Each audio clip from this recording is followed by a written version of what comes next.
Hello, welcome back. എന്തൊക്കെയുണ്ട് വിശേഷം? എല്ലാവർക്കും സുഖമല്ലേ? അപ്പോൾ നമുക്ക് ഇന്നത്തെ വിശേഷങ്ങൾ കണ്ടാലോ? ഇതൊരു സൺഡേ വ്ളോഗാണ് കേട്ടോ. നമ്മൾ ഈ പെട്ടിങ്ങടക്കായിട്ട് പോണത് എൻ്റെ ഇത്താത്താൻ്റെ വീട്ടിലേക്കാണ്. ഞങ്ങൾ 2 ദിവസം അവിടെ നിൽക്കാൻ വേണ്ടി പോവാണ്. ഇൻഷാക്ക് മറ്റന്നാൾ സ്കൂളിലുള്ളതുകൊണ്ട് അവിടെ നിന്ന് തന്നെ സ്കൂളിലേക്ക് അയക്കാമെന്ന് വിചാരിച്ചിട്ടാണ് ഈ സാധനങ്ങളൊക്കെ എടുക്കുന്നത്. അവളുടെ ബാഗും ലഞ്ച് ബോക്സും ഇതൊക്കെ. അങ്ങനെ എല്ലാം സെറ്റ് ചെയ്തിട്ട് നമ്മൾ താത്താൻ്റെ വീട്ടിലേക്ക് ഇറങ്ങി. ഇവിടെ നിന്ന് കുറച്ച് പോകാനുണ്ട് കേട്ടോ. നമ്മൾ എപ്പോഴും പോകുന്ന റോഡിൽ പോയപ്പോൾ റോഡ് ക്ലോസ്ഡ് ആയിരുന്നു, എന്തോ റോഡ് പണി നടക്കുന്നതുകൊണ്ട്. അങ്ങനെ അവിടെ നിന്ന് തിരിച്ചിട്ട് വേറെ കുറച്ചൊരു ലോങ് റൂട്ടിൽ കൂടിയാണ് പോണത്. ഇങ്ങനെ ഓരോ കഥ പറച്ചിലൊക്കെ ആയിട്ടാണ് പോണത്. ഇത്താത്ത കൂടെ ഇല്ല, അവൾ വീട്ടിലുണ്ട്. അളിയനാണ് ഞങ്ങളെ കൂട്ടിക്കൊണ്ടു പോകാൻ വന്നത്.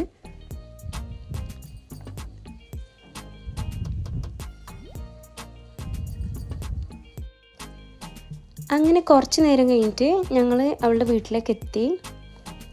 നമ്മൾ കുറേ സാധനങ്ങളൊക്കെ വിളിച്ച് പറഞ്ഞിട്ടുണ്ടായിരുന്നു ഉണ്ടാക്കി വെക്കാൻ. ഇത്താത്ത നല്ലൊരു അടിപൊളി കുക്കാണ് കേട്ടോ, നല്ല ടേസ്റ്റാണ് ഫുഡൊക്കെ. അങ്ങനെ ഞങ്ങൾ പോയപാടെ തന്നെ അനിയത്തിൻ്റെ മോള് കാറിൽ തന്നെ ഉറങ്ങിയിട്ടുണ്ടായിരുന്നു. അങ്ങനെ അവളൊക്കെ എടുത്തി. പിന്നെ ഇൻഷ ഡ്രസ്സ് ചേഞ്ചൊക്കെ ചെയ്തിട്ട് വന്നിട്ട് അനിയത്തിൻ്റെ മോളെ ഉറങ്ങിയതുകൊണ്ട് അതിന് പുതപ്പിച്ച് കൊടുക്കുകയാണ്.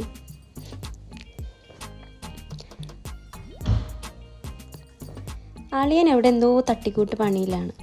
അവരുടെ മുകളിൽ നിന്ന് നോക്കുമ്പോൾ നല്ല വ്യൂ ആണ് പുറത്തേക്ക്, നല്ല രസമുണ്ട് കാണാൻ. ഈ ചിക്കൻ ഞങ്ങൾക്കുള്ളതാണ്. അങ്ങനെ ഒരു വാട്ടർമെലൺ ജ്യൂസും കുടിച്ചിട്ട് പിന്നെ വാങ്ങിച്ചിട്ട് വന്ന സാധനങ്ങളൊക്കെ ഇത്താത്ത ഇങ്ങനെ എടുത്ത് വെക്കുന്നുണ്ടായിരുന്നു.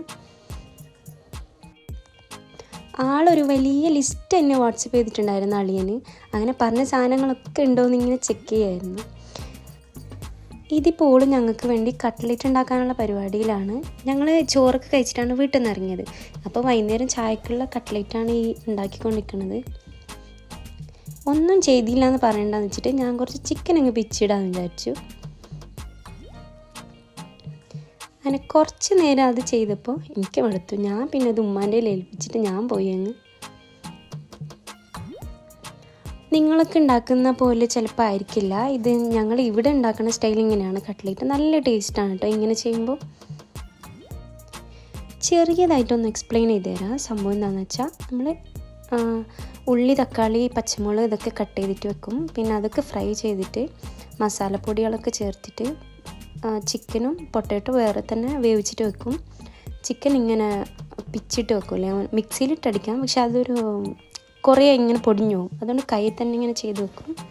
ഈ മസാലപ്പൊടിയൊക്കെ ആഡ് ചെയ്തിട്ട് പൊട്ടാറ്റോവും സ്മാഷ് ചെയ്ത പൊട്ടാറ്റോവും ഈ ചിക്കനും ഇതിലേക്ക് ഇട്ടിട്ട് മിക്സ് ചെയ്തിട്ട് ഒരു ബോളാക്കിയിട്ട് കട്ട്ലേറ്റിൻ്റെ ഷേപ്പ് ആക്കുമല്ലേ, അങ്ങനെ ആക്കിയിട്ട് കുറച്ച് നേരം ഫ്രിഡ്ജിൽ വെക്കും, അതൊന്ന് സെറ്റായി വരാൻ. അത് കഴിഞ്ഞിട്ട് അതിങ്ങനെ കട്ട്ലേറ്റിൻ്റെ ഷേപ്പാക്കി വെച്ച് ഫ്രിഡ്ജിൽ വെച്ചിട്ടുണ്ടല്ലോ, അതെടുത്തിട്ട് മുട്ടയും പിന്നെ റവയില്ലേ, റവയിൽ ഇങ്ങനെ മിക്സ് ചെയ്തിട്ടാണ് നമ്മൾ ഫ്രൈ ചെയ്യുക. നല്ല ടേസ്റ്റ് ഉണ്ടോ ഇത് കഴിക്കാൻ, നല്ല രസമുണ്ട്. ഇവിടെ ഉള്ള ആൾക്കാർക്കൊക്കെ അറിയാമായിരിക്കും. നമ്മൾ 2 ടൈപ്പിൽ ഉണ്ടാക്കാറുണ്ട്. ബ്രെഡിൻ്റെ ഇത് വെച്ചിട്ടുണ്ടാക്കാറുണ്ട്, ഇങ്ങനെയും ചെയ്യാറുണ്ട്. എനിക്ക് ഇങ്ങനെ ചെയ്യുന്നതാണ് കൂടുതലിഷ്ടം. അങ്ങനെ അതൊക്കെ സെറ്റ് ചെയ്തിട്ട് നമ്മൾ അതൊക്കെ റെഡിയായി. പിന്നെ TV കണ്ടുകൊണ്ട് ചായ കുടിച്ചു. വീഡിയോ ഇഷ്ടപ്പെട്ടാൽ ഒന്ന് സബ്സ്ക്രൈബ് ചെയ്യുക, ലൈക്ക് ചെയ്യുക, ഷെയർ ചെയ്യുക. വേറെ വിശേഷങ്ങളുമായിട്ട് ഇനിയും വരാം. Okay, by.